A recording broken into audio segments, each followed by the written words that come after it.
Welcome to the deep dive. Today, we're skipping the usual motivational stuff. Yeah, we're getting straight into some really core ideas from behavioral research. Exactly. And the topic is a bit counterintuitive, isn't it?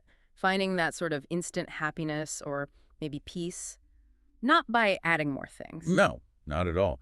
But by, well, subtracting, Uh, actively taking away the things that are just weighing you down. right. Taking things off the plate. That's really the heart of this material we looked at. Happiness, it argues, isn't some big prize you win down the road. Mm-hmm. It's more like your default setting. It's already there, but it's just hidden, kind of buried under all the mental and emotional junk we carry around. Junk is a good word for it. So our mission today is really to unpack these 7 specific ways the sources identify. Things like, toxic people, comparison, self-doubt, Clutter, grudges. overthinking, Mm. and that need to please everyone. These things are actively stealing our energy, basically stopping us feeling joy right now. I really like that shift in perspective. It's not about getting more, the next job, the better vacation, whatever. Right. It's about liberation. It's about letting go. The idea being, if we can ditch these 7 weights, Yep. then we automatically make space for peace to kind of flow back in right away. Okay, so these aren't just vague feelings. These are like concrete energy thieves. Exactly. That's how the research frames them. Specific actions, emotions, even relationships that just increase your mental load and, well, mess with your inner balance. Okay, let's dig into this, starting with the external stuff first. The big drains from the outside. Thanks. First one, and maybe the toughest. Yeah. Toxic people. And the description here is pretty sharp. It's not just people who are annoying. No, it's deeper. It's about those people who systematically drain you. They make you question yourself, your reality even. And they never celebrate your wins, do they? Always critical. That's a key marker. And one thing that material really highlighted was how sneaky this can be. Sneaky how? Well, we often picture toxicity as really loud and obvious, like a villain in a movie.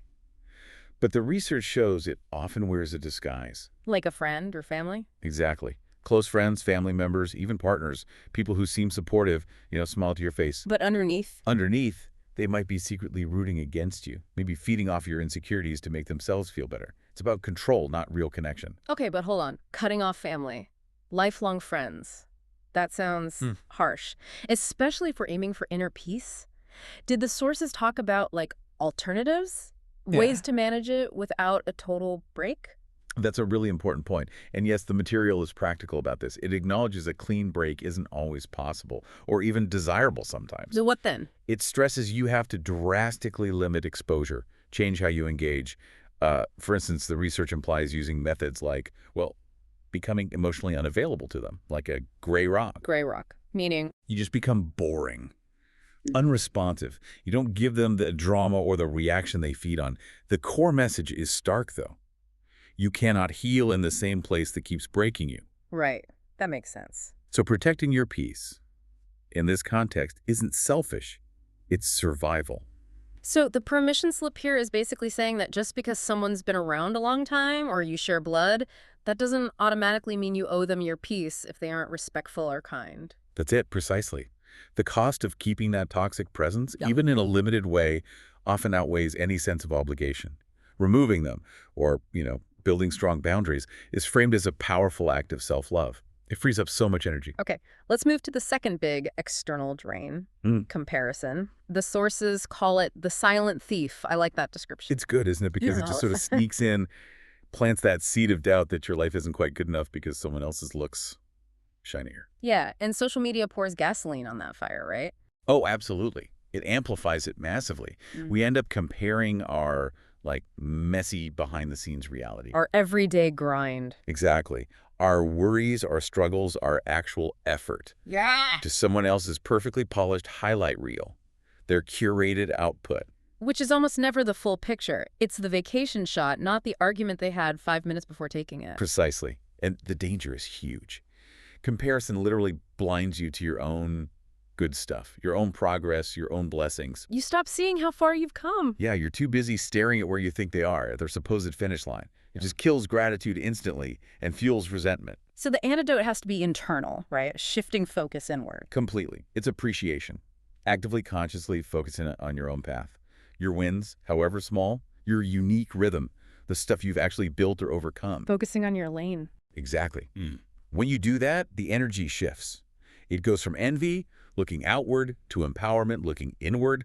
The moment you truly appreciate your own journey, that whole idea of competition just dissolves. Yeah. Because nobody else is running your race. There's no duplicate you. Okay, so those are the external pressures. Now let's turn inward, the internal burdens, starting with self-doubt, that inner critic. Ah, yes. The sources describe this not just as a passing feeling, but as this kind of persistent, low-level sabotage running in the background. Yeah, that quiet whisper. Can't do it. You're not good enough. You'll probably fail. Yeah. It's insidious. And its main effect is making you hesitate, right? Making you shrink back. Totally. It makes you pause when you should maybe leap. It makes you turn away from opportunities because you feel deep down that you're not worthy of them. And the research pointed out something crucial about how self-doubt handles failure, didn't it? Yes. It makes us catastrophize it. We take failure, which should just be feedback, information, Data points. right? Data points to learn from. But self-doubt turns it into an identity. I failed, therefore I am a failure. That's a huge difference. It's the key difference, really. The people who succeed and grow don't necessarily have less doubt. They just relate to failure differently. They see it as information that helps them adjust their approach. So how do you overcome it then, if it's so persistent? Well, the sources suggest treating confidence like building a muscle. You have to practice. Specifically, you practice taking action even when you feel the doubt. Action in the face of doubt. Yes. And over time, that voice of belief, the one that says, maybe I can, starts to get stronger than the critical voice. It's about taking action despite the fear. Okay, let's pivot to clutter. And this was interesting. It's not just about the mess on your desk. No, much broader. The sources define clutter as trapped energy, stagnant energy, and it exists physically, mentally, and emotionally. Okay, unpack that. Physical clutter. That's the obvious one. The disorganized house, the messy desk. It creates this kind of visual noise, doesn't it? Yeah. And subconsciously, it can whisper, you're not in control. Things are chaotic. Yeah, I feel that. But mental clutter. That might be even worse, actually. It's the constant loop of old thoughts, regrets playing over and over. Or maybe it's that mental checklist of everything that could go wrong tomorrow or next week. The what-if spiral. Yeah. That definitely steals today's peace. Completely. And then you've got emotional clutter. Old hurts, resentments you haven't let go of, grudges you're still nursing. Like carrying heavy baggage everywhere. Exactly like that. Yeah. And often we hold on to all this clutter, physical, mental, emotional, because of this subtle lie we tell ourselves. Yeah. Just in case. Just in case I need that old shirt I haven't worn in 5 years. Or just in case I need to remember exactly how badly that person hurt me. But living in just-in-case mode is basically living in fear, isn't it?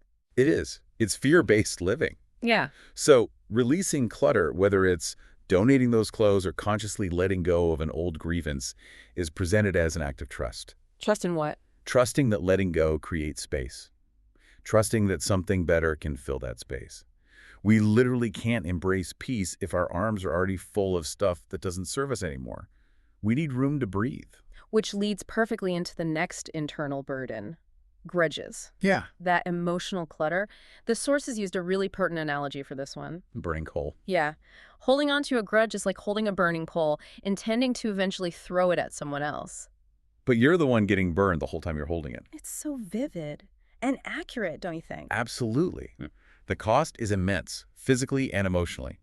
Holding a grudge keeps you tethered to that past moment of pain. It keeps spiking your stress levels. You're basically letting someone else's past actions continue to control your present emotions, your present peace. Exactly. You're giving them ongoing power over you. So forgiveness, in this context, isn't really about the other person at all. Not primarily, no.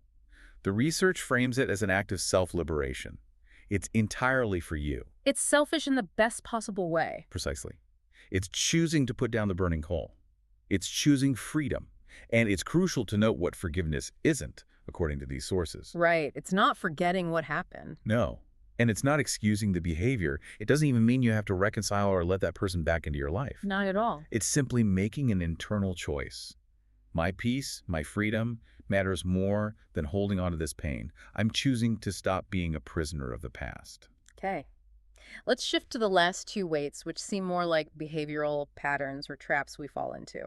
First up, Overthinking. Ah, the mental treadmill. That's another good analogy they use. It is, you're running and running, using up so much energy, but you're not actually going anywhere. Yeah, it feels productive, like you're being cautious and analytical, but really it's just chaos disguised as caution. Analysis paralysis. Classic analysis paralysis. Overthinking tricks you into believing that if you just think through every single possible outcome, every variable, You can somehow guarantee a perfect, risk-free result, which life never offers. never.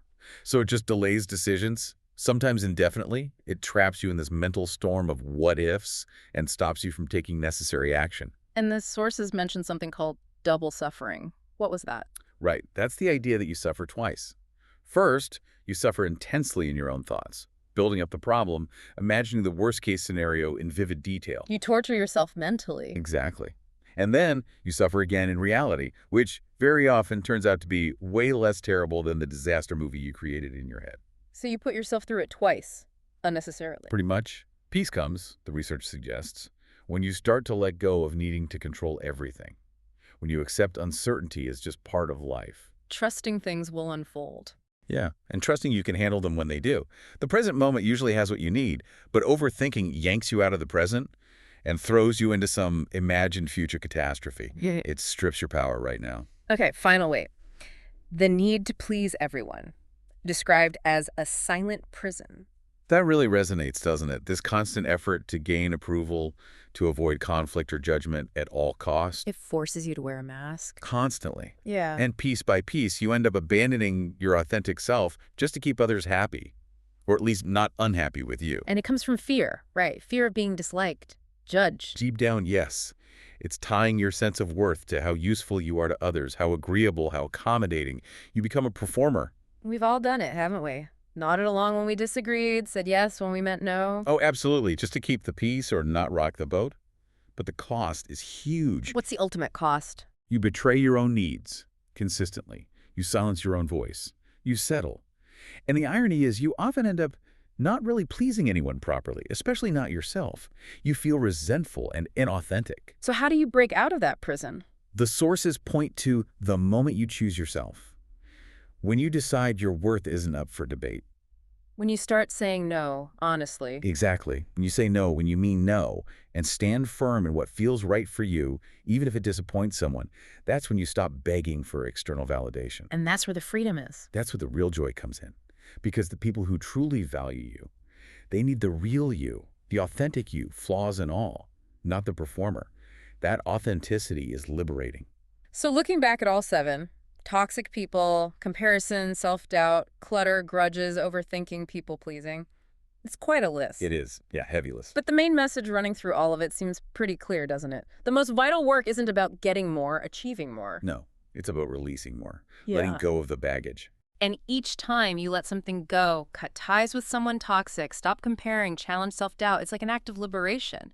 You get lighter. Absolutely. Happiness isn't really complicated, according to this perspective.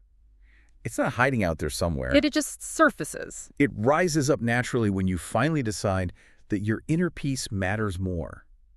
More than clinging to the past, more than fearing the future, more than needing approval from people who don't truly get you. So if your joy isn't actually missing, it's just buried under all this stuff, layers of fear, obligation, old habits, Yeah. then the question for you listening right now is maybe this. What specific unnecessary weight, something that genuinely serves no positive purpose anymore, are you still holding on to? What's one thing you could shed, maybe even starting today? And then what's one single concrete action you could take right now or tomorrow to actually set that weight down? Yeah, just set it down. And finally, give yourself permission to breathe. Because joy doesn't come from gripping tighter, does it? It flows in when you choose to let go.